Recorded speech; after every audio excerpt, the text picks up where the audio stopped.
नमस्ते फ्रेंड्स। ऐसे तो हम अपने घर को ऑर्गेनाइज और डेकोर करने के लिए काफ़ी सारे पैसे खर्च करते रहते हैं और समय समय पर कुछ चीज़ें खरीद कर लाते भी रहते हैं। पर कई बार ऐसा होता है कि हम घर पर रखी हुई चीज़ों से भी अपने घर को डेकोरेट कर सकते हैं और ऑर्गेनाइज कर सकते हैं, और इस तरह के काम करने में हमें काफ़ी सुकून और मज़ा भी आता है और हम इस काम को एंजॉय भी करते हैं। वैसे तो गर्मियों की छुट्टियां चल रही हैं, बच्चे घर पर रहते हैं, उनके स्कूल जाने की टेंशन नहीं होती। तो इस समय हमारे पास काफ़ी सारा समय भी होता है, तो हम इस समय को यूटिलाइज कर सकते हैं और अपने घर को डेकोरेट करने के लिए और ऑर्गेनाइज करने के लिए कई सारी चीज़ें डीआईवाई कर सकते हैं। मेरे पास ये इस तरीके का एक बॉडी लोशन का कंटेनर है जो अब खाली हो चुका है। तो इस पे जो ऊपर पॉलीथीन लगी हुई थी उसे मैंने निकाल दिया है और इसके ऊपर जो कैप लगी हुई है इसे कट करके अलग कर दूंगी। इसके बाद इसे पेंट करने के लिए मैं यूज़ करूंगी एक्रेलिक कलर। आप चाहें तो ऑयल पेंट भी यूज़ कर सकते हैं। आप इसे अपने मनचाहे कलर से कलर कर सकते हैं। मैं यहाँ पे इस तरह का एक कलर यूज़ कर रही क्योंकि मैंने प्रिंटरेस्ट पे एक इसी तरीके का वाज देखा हुआ है जो शायद सिरेमिक का है और कुछ इसी तरीके से कलर किया हुआ है। तो आज मैं वही यहाँ पे बनाने की कोशिश कर रही हूँ। यहाँ पे एक और दूसरा कंटेनर मेरे पास है जो ऑयल का है, तो इसे भी मैंने कैप को कट कर लिया है और इसे भी मैं इसी पेंट से कलर कर दूँगी और उसके बाद इसे सूखने के लिए रख दूँगी। जब ये एक बार अच्छी तरीके से सूख जाएगा तब मैं इसके ऊपर दोबारा से फिर से एक कोट और कर दूंगी। तो ये देखिए, दो कोट कर देने के बाद ये कुछ इस तरीके से बनकर तैयार हो गया है। यकीन मानिए ये बिल्कुल उसी तरीके से दिख रहा है जैसे मैंने प्रिंटरेस्ट पे देखा था। इस तरीके के वास आजकल अमेज़ॉन और मीशो पे भी काफ़ी आ रहे हैं। तो मुझे तो ये काफ़ी अच्छा लगा क्योंकि इसे मैंने जैसे बनाना चाहा था ये बिल्कुल वैसी बन के आया है। हो सकता है कैमरे पे ये कम अच्छा दिख रहा हो, पर इसका फाइनल रिजल्ट देखने के बाद मुझे काफ़ी सेटिस्फैक्शन मिली है। और साथ के साथ लगे हाथ मैंने जितने भी गमले हैं उन्हें भी आज कलर करने की ठान ली है।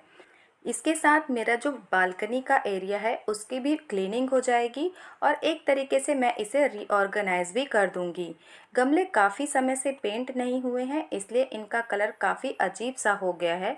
तो यहाँ पे ये कलर बचा हुआ है तो इसी से मैं यहाँ पे सारे गमलों को अच्छी तरीके से पेंट कर दूंगी और देखते हैं किस तरीके का नया लुक निकल के आता है इन गमलों का। और अगर आप भी मेरी तरह प्लांट लवर हैं, आपको भी पौधे लगाने का काफ़ी शौक है, आप अपने घर को डेकोरेट करने के लिए पौधों का इस्तेमाल करते हैं, तो आप कोशिश करिए कि जब भी आप गमले खरीदते हैं सीमेंट के ही गमले खरीदिए।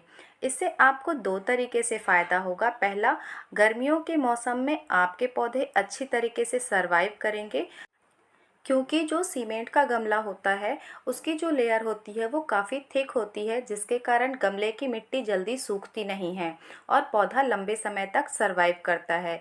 यहीं अगर आप प्लास्टिक के गमले में पौधे लगा रहे हैं तो गर्मियों के दिन में आप देखेंगे कि उसके जो मिट्टी है वो जल्दी सूख जाती है और पौधा सूखने की कंडीशन में आ जाता है। दूसरा, ये काफ़ी लॉन्ग टाइम चलते हैं, जल्दी से ख़राब नहीं होते और आप जब चाहें इन्हें अपने मनपसंद कलर से कलर करके फिर से एक नया लुक दे सकते हैं। इसलिए मैं कोशिश करती हूँ कि मेरे घर में जितने भी गमले हैं वो सीमेंट के ही हों। मेरे घर में इस तरह के काफ़ी सारे छोटे मटके रखे हुए हैं। हमारे यहाँ एक पूजा होती है जिसमें इसे पूजा में यूज़ किया जाता है। तो आज तो मैं इसे यूज़ करूँगी डेकोरेशन के लिए। तो ये जो गमले छोटे छोटे हैं, ये जो छोटे छोटे मटके हैं, इन्हें मैं यूज़ करूँगी छोटे गमलों के लिए। तो यहाँ पे मैं कलर कर दूँगी इन्हें अपने मनपसंद कलर से। एक्रेलिक कलर का यूज़ करके मैं इन्हें कलर कर दूँगी और फिर उसके बाद जब ये अच्छी तरीके से सूख जाएंगे तो इन पे मैं देखूँगी कि मुझे क्या बनाना है। तो इस तरीके से घर पे रखी हुई चीज़ों का यूज़ करके हम अपनी मनपसंद चीज़ें बना सकते हैं। कुछ चीज़ें ऐसी भी होती हैं जिन्हें हम नहीं बना सकते, पर कुछ चीज़ें तो ऐसी होती हैं जिन्हें हम बड़ी ही आसानी से बना सकते हैं। तो आज मैं यही कर रही हूँ। देखिए यहाँ पे ये सारे गमले मैंने पेंट कर दिए हैं और काफ़ी अच्छे लग रहे हैं और बिल्कुल नया लुक लग रहा है गमलों का, जैसे मैंने इन्हें नया ही परचेस किया है। कई बार ऐसा भी होता है कि किसी जगह की थोड़ी सी भी चेंजेस कर देने पे उस जगह का पूरा लुक ही चेंज हो जाता है। तो आप भी ज़रूरी नहीं है कि हर बार नया सामान ऐड करके अपने घर को या अपने किसी घर के किसी एरिया को डेकोरेट करिए। कुछ चीज़ों को इधर उधर कर दीजिए, कुछ चीज़ों की जगह चेंज कर दीजिए, कुछ डीआईवाई ऐड कर दीजिए और कुछ चीज़ों के कलर चेंज कर दीजिए, जैसे मैंने गमलों के कलर चेंज कर दिए। और फिर देखिए कैसा नया लुक निकल के आएगा। तो देखिए यहाँ पे मैंने अपने मनपसंद डिज़ाइन भी इन छोटे गमलों पे बना दिए हैं और ये इस तरीके से बन के सुंदर दिख रहे हैं। अब आप चाहे जिस तरीके से इन छोटे गमलों को यूज़ कर सकते हैं, आप चाहे तो इन्हें इसी तरीके से एज अ शो पीस रख सकते हैं।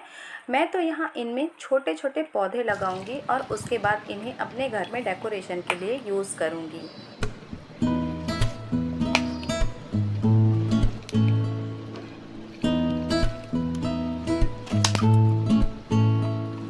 और इस तरह की मटकियाँ हम जन्माष्टमी पे भी डेकोरेट करते हैं। तो आप चाहें तो इन्हें जन्माष्टमी के लिए भी डेकोरेट करके रख सकते हैं। तो इस तरीके से इसमें मैं ये जो छोटे छोटे स्नैक प्लांट हैं वो लगा दूँगी। यहाँ पे 2 स्नैक प्लांट लगाऊंगी मैं और एक में लगा दूँगी जेड प्लांट। तो इस तरीके से ये एक छोटा सा कॉर्नर क्रिएट हो जाएगा मेरे घर में, जिसमें मैं छोटे छोटे पौधे और छोटे छोटे गमले यूज़ करूँगी। और मुझे कमेंट में ज़रूर बताना कि ये वाला डीआईवाई आपको कैसा लगा। मुझे तो ये सच में बहुत ही अच्छा लग रहा है और बहुत ही सुकून मिल रहा है इसे देख के। बिल्कुल बचपन के जैसा, जैसे बचपन में हम घर घर खेला करते थे और छोटी चीज़ें यूज़ किया करते थे, बिल्कुल उसी तरह लग रहा है कि छोटे खिलौनों के साथ मैंने आज फ्लावरिंग और गार्डनिंग का काम किया है। जब कभी भी आप अपने घर के गमलों की सफाई करते हैं तो उन्हें पेंट करने से पहले जो भी एक्स्ट्रा डस्ट वगैरह है उसे रब करके निकाल दीजिए।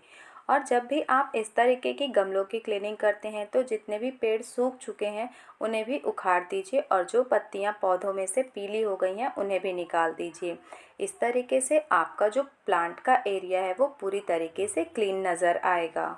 और गमलों में पानी देने से पहले ज़रूर चेक करिए कि गमले की मिट्टी सूखी है या नहीं। अगर गमले की मिट्टी ऊपरी तरफ से सूखी हुई दिख रही है तभी पौधों को पानी की ज़रूरत है, वरना अगर आप ज़्यादा पानी दे देंगे तो पौधे सूखने लग जाएंगे, क्योंकि उनकी जो जड़ें होती हैं वो गलने लग जाती हैं ज़्यादा पानी होने की वजह से। तो ये देखिए ये कुछ इस तरीके से मैंने अपने बालकनी एरिया को फिर से रीअरेंज कर दिया और एक तरीके से इस एरिया की डीप क्लीनिंग भी कर दी। अब ये एरिया पूरी तरीके से रेडी है बारिश के लिए। अब जब बारिश होगी तो हल्की हल्की बूंदों के साथ हम यहाँ पे बैठ के चाय एंजॉय करेंगे और ग्रीनरी के पास बैठे रहना, वो भी जब बारिश होती हो तो काफ़ी अच्छा लगता है और सुकून मिलता है। मुझे तो यहाँ पे बैठकर चाय पीना काफ़ी पसंद है। और आज का वेदर कुछ ऐसा बन भी रहा है कि बारिश हो जाए। और बस सारी चीज़ें मैंने समेट के रखी हुई थी कि बारिश शुरू भी हो गई। तो बारिश होने के बाद पौधों में एक नई चमक आ जाती है। कुछ अलग ही बात होती है बारिश में पौधों की।